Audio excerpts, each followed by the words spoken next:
दुर्गमबाट काठमाडौँ पढ्न आएका विद्यार्थीलाई निशुल्क इन्डक्सन चुलो बाँडिने निवेदन दिन यस्ता छन् मापदण्ड। राप्रपा नेपाल सूर्य चिन्हमा चुनाव लड्ने, स्थानीय तहको निर्वाचनमा आवश्यकता अनुसार गठबन्धन हुने काङ्ग्रेसको भनाई। जसपामा फेरि बल्झियो विवाद, बाबुराम पक्ष बैठकमा अनुपस्थित। 5 जनाको ज्यान लिएको नरभक्षी बाघलाई यसरी लियो नियन्त्रणमा। संसद भवन अघि प्रेसर कुकर राख्ने विप्लव कार्यकर्ता पक्राउ। रुसी नागरिकले $10,000 बढी लिएर देश छोड्न नपाउने, सबैभन्दा ठुलो बैंकले बजार त्याग्ने। दिपेन्द्र सिंह ऐरी आइसिसी विश्व वरियताको शीर्ष 10 मा पर्ने पहिलो नेपाली खेलाडी। दर्शकवृन्द नमस्कार। आज दिनभरिका देश तथा विदेशका महत्त्वपूर्ण खबरहरूको साथमा उपस्थित भइसकेका छौँ।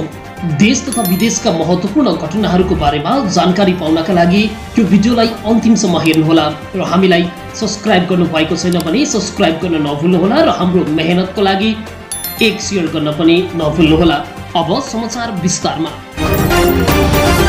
अति दुर्गम र दुर्गम ठाउँबाट काठमाडौँमा आएर अध्ययनरत विद्यार्थीका लागि निशुल्क विद्युतीय चुलो इन्डक्सन बाँडिने भएको छ। सरकारी शिक्षण संस्थाहरूमा विश्वविद्यालय तहमा अध्ययनरत विद्यार्थीका लागि वैकल्पिक ऊर्जा प्रवर्धन केन्द्रले यस्तो कार्यक्रम ल्याएको छ।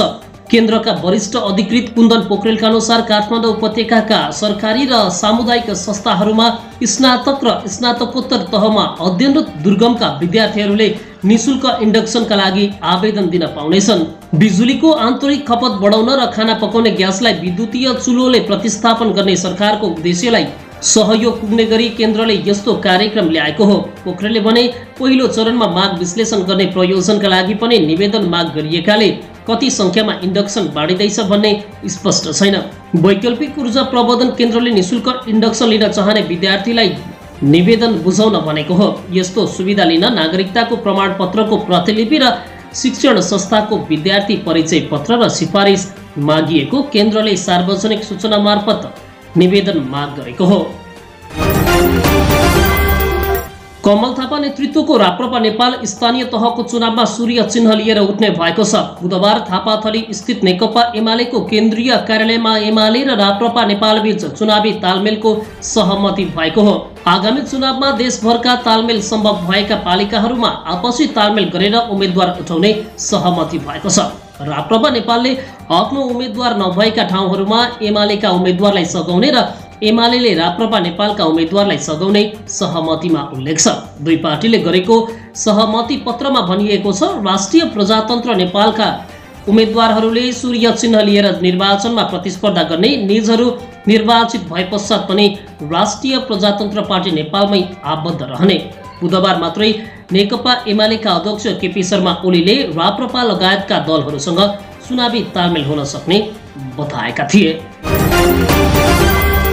नेपाली काङ्ग्रेसका प्रवक्ता डाक्टर प्रकाश शरण महतले स्थानीय तह निर्वाचनमा सत्तारूढ गठबन्धन बीच चुनावी तालमेल नहुने संकेत गरेका छन्। सत्तारूढ प्रमुख घटक काङ्ग्रेसका प्रवक्ता महतले सत्तारूढ दलहरूबीच स्थानीय तहको निर्वाचनमा चुनावी तालमेल गरेर जाने अवस्था आफूले नदेखेको बताएका हुन्। बुधबार सञ्चारकर्मीहरूसँग संक्षिप्त कुराकानी गर्दै उनले स्थानीय आवश्यकतालाई ध्यानमा राखेर स्थानीय तहको निर्वाचन सम्पन्न हुने भएकाले दलहरूले आफ्नै ढङ्गले उम्मेदवारी दिने तर्क समेत गरे। तर यस विषयमा सत्तारूढ दलभित्र भने कुनै छलफल भइ नसकेको उनको भनाइ छ। प्रवक्ता महतले आवश्यकताको सिद्धान्त र आफ्नै फाइदाको सिद्धान्त अनुसार स्थानीय तहको निर्वाचनमा दलहरू जुट्नुपर्ने अवस्था रहेको दोहोर्याएका छन्। स्थानीय तहको निर्वाचन तोकिएको समयमा हुनेमा आफ्नो पार्टी विश्वस्त रहेको उल्लेख गर्दै उनले त्यसका लागि सरकार अघि बढिसकेको बताएका हुन्। प्रवक्ता महतले भने गठबन्धनमा एमसीसीको विषयलाई लिएर जुन सङ्कट आएको थियो त्यसमा समझदारी विकसित भइसकेपछि सङ्कट टरेको छ। अब वैशाख 30 गते स्थानीय तहको निर्वाचन हुँदैछ। निर्वाचन गठबन्धनकै नेतृत्वमा अगाडि बढ्छ। जहाँसम्म गठबन्धन सरकारमा बसेका दलहरूले यो निर्वाचन पनि गठबन्धन गरेर जान्छ कि जाँदैन भन्ने विषय छ। स्थानीय आवश्यकतालाई ध्यानमा राखेर कतिपय ठाउँमा समझदारी हुन सक्छन्, कतिपय ठाउँहरूमा दलहरूले आफ्नो ढङ्गले गर्ने अवस्था पनि छ। तर समग्रमा अहिले गठबन्धनमै जाने वा नजाने भन्ने विषयमा छलफल भइसकेको छैन उनले भनेका छन्। आवश्यकताको सिद्धान्त र पार्टीलाई यसले कतिको फाइदा गर्छ भन्ने सिद्धान्तमा यो निर्भर गर्छ। गठबन्धनमा सम्मिलित दलहरूले मूल्याङ्कन गरेर एउटा निचोडमा पुग्लान् उनको भनाइ छ। प्रवक्ता महतले प्रमुख प्रतिपक्ष दल नेकपा एमालेलाई सहमतिमा लिएर संसद सुचारू गराउन आफ्नो पार्टीले प्रयास जारी राख्ने पनि बताएका छन्। अब अर्को प्रसङ्ग, सरकारले भारत र चीन लगायत कुनै पनि मित्र राष्ट्र विरुद्ध नेपाली भूमि प्रयोग हुन नदिने प्रतिबद्धता व्यक्त गरेको छ। मन्त्री परिषदका निर्णय सार्वजनिक गर्न बुधबार सिंहदरबारमा आयोजित पत्रकार सम्मेलनमा सरकारका प्रवक्ता ज्ञानेन्द्र बहादुर कार्कीले एमसीसी अनुमोदन गराउन सहयोग गर्ने सबैप्रति धन्यवाद व्यक्त गर्दै सबै मुलुकसँग मैत्रीपूर्ण सम्बन्ध कायम गर्ने नेपालको परराष्ट्र नीतिको मर्म अनुरूप छिमेकी मित्र राष्ट्रहरू भारत एवं चीन लगायत कुनै पनि राष्ट्र विरुद्ध नेपाली भूमि प्रयोग हुन नदिने प्रतिबद्धता व्यक्त गरेका हुन्। बैठकले पेट्रोलियम पदार्थ र ग्यासका विषयमा नेपाल भारत बीचको तेस्रो बैठक आपसी समझदारीबाट गर्ने र उक्त बैठकमा सहभागी हुन उद्योग मन्त्रालयका सहसचिवको संयोजकत्वमा वार्ता टोली गठन गरिएको बताएका छन्। त्यस्तै बैठकले विभिन्न प्रसारण लाइन आयोजनाका लागि जग्गा प्राप्ति गर्ने र प्रारम्भिक कारबाही चलाउन अधिकारी तोक्ने निर्णय पनि गरेको प्रवक्ता कार्कीले जानकारी दिए। अब जसपाको विवाद बारेमा चर्चा गरौं। जनता समाजवादी पार्टी नेपाल र जसपामा पुनः विवाद सुरु भएको छ। आन्तरिक विवादकै कारण मंगलबारको केन्द्रीय कार्यकारिणीको समितिको बैठकमा संघीय परिषदका अध्यक्ष डाक्टर बाबुराम भट्टराई पक्षका नेताहरू सहभागी भएनन्। मंगलबार 11 बजेका लागि बैठक बोलाइएको थियो, तर 3 बजेसम्म पनि भट्टराई पक्षका कोही नेता बैठकमा सहभागी नहुँदा अध्यक्ष उपेन्द्र यादवले सुसमूह विनयको बैठक राखेको एक नेताले बताए। सोही बैठकबाट फागुन 14 गते 3 शीर्ष नेताबीच भएको सहमतिलाई अनुमोदन गरिएको छ। अनुमोदन गरिएको विषयलाई पार्टीका कार्यालयमा सचिव प्रकाश अधिकारीले आज विज्ञप्ति जारी गरेर जानकारी गराएका छन्। जसअनुसार केन्द्रीय तथा परिषदको बैठक र विधानको अधिवेशनको मिति तय गरिएको छ। यद्यपि फागुन 13 गतेदेखि सुरु भएको कार्यकारिणी समितिमा पेश गरिएको 12 वटा एजेन्डा मध्ये 3 वटा मात्रै सहमति भएको छ। अरू बाँकी एजेन्डामा सहमति नहुँदा नेताहरू आन्तरिक छलफलमा जुटेका छन्। अब नरभक्षी बाघको प्रसङ्ग। बाँकेमा 5 जनाको ज्यान लिएको नरभक्षी बाघलाई नियन्त्रणमा लिएको छ। वन डिभिजन कार्यालय बाँकेले राप्ती सोनारी गाउँपालिका 6 राप्ती पीडित सामुदायिक वनबाट बाघलाई नियन्त्रणमा लिएको हो।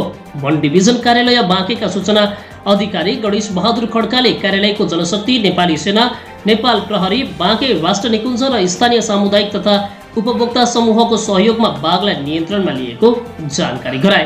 गत 9 गतेदेखि नै वनमा डाँट राखेका थियौँ, त्यस यता बाघको निगरानी गरिरहेका थियौँ। गए राति डाँट लाग्यो, त्यसपछि बिहान 9:30 बजे कोरमा हालेर नियन्त्रणमा लियौँ। उनले भने, हामी अहिले बाँके राष्ट्र निकुञ्जमा बुझाउन आएका छौँ। राष्ट्र निकुञ्जले बाघलाई कहाँ राख्ने भन्ने ठेगान लगाउनेछ।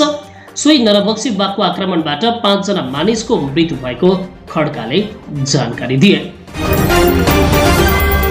संघीय संसद भवन नयाँ बानेश्वरको मूलगेट अगाडि शंकास्पद प्रेसर कुकर नेत्र विक्रम चन्द विप्लव नेतृत्वको नेकपाका कार्यकर्ताले राखेको दाबी प्रहरीले गरेको छ। महानगरीय अपराध महाशाखाको टोलीले नेकपाका कार्यकर्ता 21 वर्षीय सुभाष महतलाई बुधबार काठमाडौँबाट पक्राउ गरेको हो। काभ्रे भुम्लो गाउँपालिका 2 सिमथली निवासी उनी अनेरासुब्यू क्रान्तिकारी पशुपति बहुमुखी क्याम्पस इकाइ कमिटी अध्यक्ष रहेको प्रहरीले जनाएको छ। संसदले एमसीसी पास गरेको विरोधमा भोलिपल्ट आह्वान गरिएको नेपाल बन्दको क्रममा बिहान 10 बजे नो एमसीसी लेखिएको विद्युतीय तार जडित प्रेसर कुकर राखिएको थियो। सेनाको बम डिस्पोजल टोलीले डिस्पोज गर्दा कुकरभित्र इँटा र कागजका टुक्रा फेला परेको थियो। सीसीटीभी फुटेजका आधारमा मोटरसाइकलमा आएका युवाले उक्त प्रेसर कुकर राखेर भागेको देखिएको थियो।